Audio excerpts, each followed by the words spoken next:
আল্লাহ কেন আমাদের এই কষ্টকর দুনিয়া সৃষ্টি করেছেন? তিনি তো সব জানেন, আগে থেকেই জানতেন এই দুনিয়া কঠিন, আর অধিকাংশ মানুষ জাহান্নামে যাবে, অধিকাংশ তাকে বিশ্বাস করবে না, অধিকাংশ পাপ করবে। তা জেনেও আল্লাহ কেন বানাইলেন? অনেকে চিন্তার স্বাধীনতার কথা বলেন যে আল্লাহ স্বাধীনতা দিয়ে পাঠাইছেন, তাই পাপ করলে দোষ মানুষেরই। কিন্তু আল্লাহ তো এটাও জানতেন যে স্বাধীন হলেও অধিকাংশ মানুষ পাপই করবে। তাহলে কি বলা যায় আল্লাহ জাহান্নামে যাওয়ার জন্যই আমাদের বানাইছেন? এটা কি জুলুম না? ভাই আহমদ মুসা, এই প্রশ্নটি আপনার মতো আরও হয়তো অনেকের। আমরা এই প্রশ্ন উত্তরে অনেক দীর্ঘ আলোচনা করতে পারলে ভালো হতো, কিন্তু আমাদের হাতে সেই সময় নেই। আমি খুব সংক্ষিপ্তভাবে বলার চেষ্টা করি। প্রথমত, আল্লাহ সংক্রান্ত যত প্রশ্ন আছে আমাদের, এই বেশিরভাগ প্রশ্নের গোড়ায় একটা বড় ধরনের গলদ আছে। সে গলদটা হলো, আমরা আল্লাহকে আমাদের মতো ধরে নিয়ে প্রশ্ন করি। অর্থাৎ আমি আপনি সাধারণ মানুষ সৃষ্টি, আমাদের যে সীমাবদ্ধতা আছে, আমাদের যে জায়গাটা আছে, আল্লাহ রাব্বুল আলামিনকে সেই জায়গায় বিবেচনা করে আমরা প্রশ্ন করি। এটা হলো প্রশ্নের গোড়ায় গলদ। যেমন কেউ যখন প্রশ্ন করে যে আচ্ছা, আমাদেরকে আল্লাহ সৃষ্টি করেছেন, তাহলে আল্লাহকে কে সৃষ্টি করেছেন? নাউজুবিল্লাহ। এরকম প্রশ্ন অনেকে করেন। এই প্রশ্নটার অন্তঃসার শূন্য এবং গোড়ায় গলদ। কারণ আপনি নিজে সৃষ্টি, আপনি জানেন যে কোনো ক্রিয়া ছাড়া কোনো কর্ম হতে পারে না। সেজন্য আপনি নিজে সৃষ্টি হয়েছেন, আপনার স্রষ্টার সন্ধান করছেন যে আমি সৃষ্টি যেহেতু হয়েছে, আমার স্রষ্টা নিশ্চয়ই আছে। ভালো কথা। এখন আল্লাহকেও আপনি আপনার মতো করে ভাবছেন যে তাহলে তারও স্রষ্টা দরকার। তারও যদি স্রষ্টা থাকে তাহলে তিনি স্রষ্টা হলেন কিভাবে? আল্লাহর যদি আবার স্রষ্টা বিবেচনা করা যায়, চিন্তা করা যায়, কল্পনা করা যায়, তাহলে তিনি স্রষ্টা হলেন কোত্থেকে? তাহলে তিনিও তো আমার মতো সৃষ্টি হয়ে গেলেন, যে তারও আরেকজন যদি স্রষ্টা থাকে। আল্লাহর কোনো স্রষ্টা থাকবে না, তিনি নিজেই স্বয়ং সম্পূর্ণ। এটা তো অবশ্যম্ভাবী, কারণ সৃষ্টি জগতের আমরা সবাই যখন সৃষ্টি, তাই সকল সৃষ্টির তো স্রষ্টা দরকার। তো স্রষ্টার যদি আবার মনে করেন যে তার আবার সৃষ্টিকর্তাকে, তাহলে সেক্ষেত্রে তিনি স্রষ্টা হলেন কই? তাকে তো আপনি আপনার মতো করে ভাবছেন। তো এইরকম গোড়ায় কিছু গলদ থাকে। এই প্রশ্ন উত্তরে আমি বলি, কোরআনে কারিমে আল্লাহ তাআলা বলেছেন, লা ইউসআলু আম্মা ইয়াফআল ওয়া হুম ইউসআলুন। মহান আল্লাহ তাআলা তার নিজের সত্তা সম্পর্কে বলছেন, তিনি যা কিছু করেন তার এই সমস্ত কাজের জন্য কারোর কাছে তিনি জবাবদিহি করতে বাধ্য নন। কারণ তিনি তো মহান সৃষ্টিকর্তা, তার তো কোনো স্রষ্টা নেই, তার উপরে কেউ নেই, তিনি কার কাছে জবাবদিহি করবেন? তার কোনো কাজের জন্য তিনি কারোর কাছে জবাবদিহি করেন না, কিন্তু সবাইকে তার কাছে জবাবদিহি করতে হয়। এখন আপনি যদি আল্লাহর কাছে কোনো বিষয়ে প্রশ্ন রাখেন, আল্লাহর ব্যাপারে আপনার যদি প্রশ্ন জাগে, তাহলে তার মানে আপনি আল্লাহকে জবাবদিহিতার আওতায় আনতে চাচ্ছেন। মহান সৃষ্টিকর্তা যিনি সকল কিছুর সৃষ্টিকর্তা, তাকেও যদি আপনি জবাবদিহিতার আওতায় আনতে চান, তাহলে তিনি মহান সৃষ্টিকর্তা হলেন কিভাবে সম্ভব? এবার আসা যাক, প্রশ্নে আপনি লিখেছেন যে বেশিরভাগ মানুষ জাহান্নামে যাবে আল্লাহ জানেন, তাহলে আর দরকার ছিল কি তৈরি করা? এখন এখানে রুটিন দায়িত্বপ্রাপ্ত উপাচার্য মহোদয় আছেন।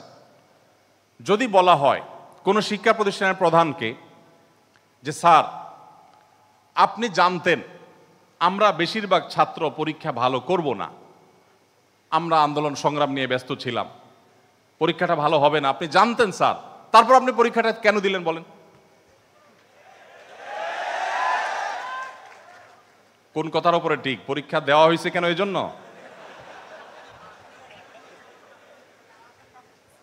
এই প্রশ্নটা যদি করা হয় কোন শিক্ষা প্রতিষ্ঠানের প্রধানকে যে স্যার, বেশিরভাগ ছাত্র আমরা ভালো ছাত্র না, ভালো ছাত্র সবসময় কমই থাকে সংখ্যা, এটা আপনি জানেন স্যার, তারপর আপনি পরীক্ষাটা কেন নিলেন? স্যার যদি পাল্টা প্রশ্ন করেন, পরীক্ষা যদি আমি না নিতাম, তাহলে তোমরা বলতো স্যার আমরা পরীক্ষা দিয়ে দেখতেন, সবাই পারতাম। এই কথা বলার অপশন থাকতো কি থাকতো না? স্যার আপনি পরীক্ষা দেন নাই কেন? আপনি দিতেন, দেখতেন আমরা কি পরিমাণ যোগ্য, কি পরিমাণ পড়াশোনা আমরা করেছি, আন্দোলন করেছি, তাতে কি হয়েছে? পড়া পিছিয়ে নেই আমরা, সব ক্ষেত্রে আগে আস, এর ফাঁকে ফাঁকে আমরা পড়ালেখা করেছি। তাহলে আল্লাহ রাব্বুল আলামিনকে আপনি একই প্রশ্ন করতে চাচ্ছেন যে আল্লাহ বেশিরভাগ মানুষ তো জাহান্নামে যাবে, আপনি জানেন, তাহলে সৃষ্টি করলেন কেন? এখন মানুষকে যদি আল্লাহ তাআলা এই অনুভূতি শক্তি তার সৃষ্টির আগেও দিতেন, তাহলে মানুষ তো বলতো আল্লাহ ফেরেশতাদের তৈরি করেছেন, জিনদের সৃষ্টি করেছেন, আমাদেরকে কেন সৃষ্টি করে ইচ্ছা শক্তি দিলেন না, তাহলে আমরা একটু দেখাই দিতাম। আপনি এই প্রশ্ন তো আল্লাহকে করতে পারতেন। মূলত এই সমস্ত প্রশ্নের গোড়ায় গলত আছে। দেখুন, আল্লাহ রাব্বুল আলামিন যখন মহান সৃষ্টিকর্তা, আপনি একটি পুতুল তৈরি করেছেন, একটি পুতুল তৈরি করেছেন মাটির, দুটি পুতুল তৈরি করেছেন, একটি পুতুল আপনি রেখেছেন, আরেকটি পুতুল আপনি ভেঙে দিয়েছেন। এখন আমি যদি আপনাকে প্রশ্ন করি, ভাই কাজটি কি ভালো হলো? একটা পুতুল রাখলেন আর একটাকে ভেঙে দিলেন, কেন এরকম করলেন? আমার এই প্রশ্ন করাটা আপনাকে যদি আমি জবাব দিই তার আওতায় আনি, যে আপনাকে বলতে হবে এটা ইলজিক্যাল কাজ, কেন করলেন? আপনাকে প্রশ্ন যদি আমি করি, এই প্রশ্ন করার কি অধিকার আসলে আমার থাকার কথা? আপনি পুতুলটা সৃষ্টি করেছেন মাটি থেকে, করে আপনার একটা ভালো লেগেছে রেখেছেন, আর একটা ভালো লাগেনি ভেঙে ফেলেছেন। পৃথিবীর কোনো মানুষ আপনাকে জবাব দিয়ে তার আওতায় আনতে পারে? এই অধিকার আছে কারোর? থাকার কথা না। এটা একান্ত আপনার ব্যাপার।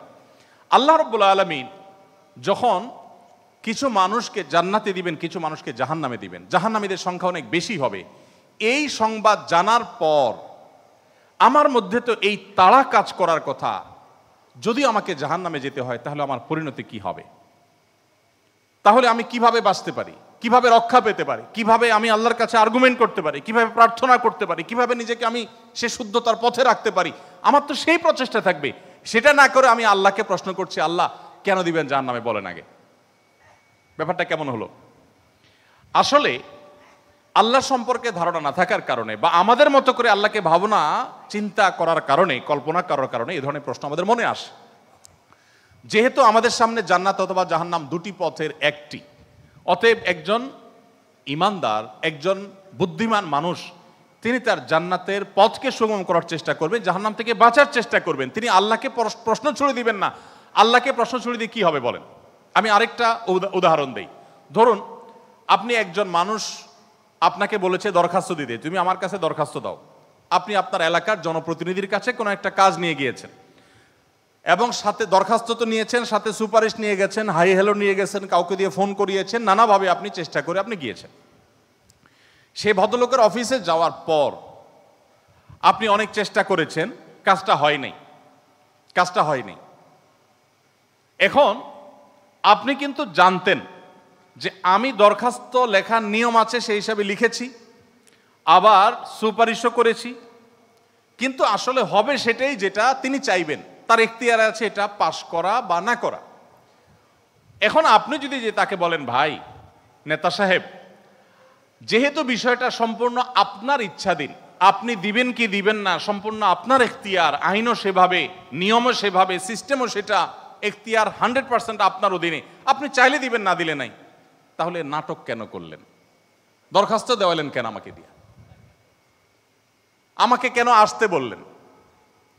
আপনি জানেন সিদ্ধান্ত নেতার হাতে, সিদ্ধান্ত জনপ্রতিনিধির হাতে, সিদ্ধান্ত সে ব্যক্তির হাতে। আপনি জানেন তিনি যা ডিসিশন নেবেন সেটাই হবে। এটা জানার পরও আপনি কিন্তু আপনার চেষ্টায় কোনো ত্রুটি করছেন না, এমনকি আপনি পাবেন না সেই সম্ভাবনা জোরালো হওয়া সত্ত্বেও আপনার চেষ্টা কিন্তু আপনি ত্রুটি করেন না। সেখানে আপনি মানুষ হয়ে বলছেন যে আল্লাহ যাকে জাহান্নামে দিবে সে তো জাহান্নামে যাবেই, এর ব্যত্যয় তো হবেই না, তাহলে আমার আর কষ্ট করে লাভটা কি?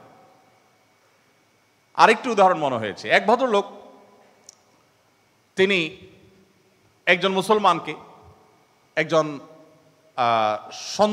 সন্দেহের মধ্যে থাকা মুসলমান, নামকাওয়াস্তে মুসলমান, তিনি একজন সিরিয়াস মুসলমান, প্র্যাকটিসিং মুসলমানকে জিজ্ঞেস করতেছে, ভাই প্রতিদিন নামাজের জন্য আহ্বান করে, ভাই নামাজ পড়তে চলো। তো বেনামাজি মুসলমানটা বলে, না ভাই আমি যাব না। তো একদিন বলতেছে, আচ্ছা শুনেন, আল্লাহর ইচ্ছার বাইরে তো কিছু হয় না, আমি আসলে নামাজে যাই এটা আল্লাহ চাচ্ছেন না, এই জন্য আমি যাই না।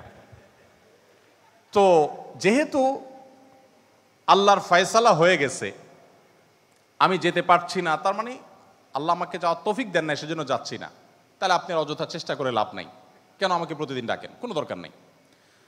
তো এই ভদ্রলোক তিনি যখন বলেছেন যে আল্লাহ চাইলে তো আমি নামাজ এমনিই পড়তে যাব, আল্লাহ যখন আমার জন্য নামাজের ফয়সালা করবেন আপনি ডাকা ছাড়াই আমি যাব, আর না করলে তো আমি যাব না, তাহলে আপনি অযথা কেন চেষ্টা করছেন? এই কথা বলার পর ওই নামাজি ব্যক্তি তার কোনো উত্তর না দিয়ে পরের দিন এই ভদ্রলোক যখন অফিসে যাবে কাজের জন্য, একই সাথে তারা থাকে, তো শার্ট প্যান্ট পরে যখন সে কাজের জন্য বের হবে তখন তার এই দোস্ত দরজা আটকে ফেললো এবং সামনে দাঁড়ায় বলল, আজকে তো যাওয়া যাবে না। তো বলে, কেন যাওয়া যাবে না? বলে যে আল্লাহ তো রিজিক দাতা, অতএব আপনার নসিবে যেটা আছে সেটা তো এমনিতেই আসবে, আর না থাকলে আসবে না, আপনি গেলেও আসবে না, তাহলে কেন যাচ্ছেন? রিজিকের ব্যাপারে আপনি নামধারী মুসলমান হিসাবে, নাম সর্বস্ব মুসলমান হিসাবে আপনি বিশ্বাস করেন যে রিজিকে যা আমার বরাদ্দে আছে সেটা আসবেই, কিন্তু আমার চেষ্টা আমাকে করতে হবে। ওই যে ডিসিশন নেতার হাতে, কিন্তু আমাকে দরখাস্ত দিতে হবে, আমাকে অ্যাপ্রোচ করতে হবে, আমাকে চেষ্টা করতে হবে। আমার এই চেষ্টা করাটা হলো আমার দায়িত্ব। দিবেন কি দিবেন না 100% তার ইখতিয়ারে। আমি জানি তিনি না দিলে আমার চেষ্টা করেও কিছু হবে না, কিন্তু তাই বলে আমি চেষ্টা বন্ধ করব না। ঠিক একইভাবে আমি জান্নাতের জন্য চেষ্টা করব, এটা আমার কর্তব্য, এটা আমার বাঁচা মরার লড়াই। আল্লাহ তাআলা আমাকে জান্নাতে দিবেন কি দিবেন না ডিসিশন তারটাই চূড়ান্ত, তাহলে আমার কাজ করে লাভ কি?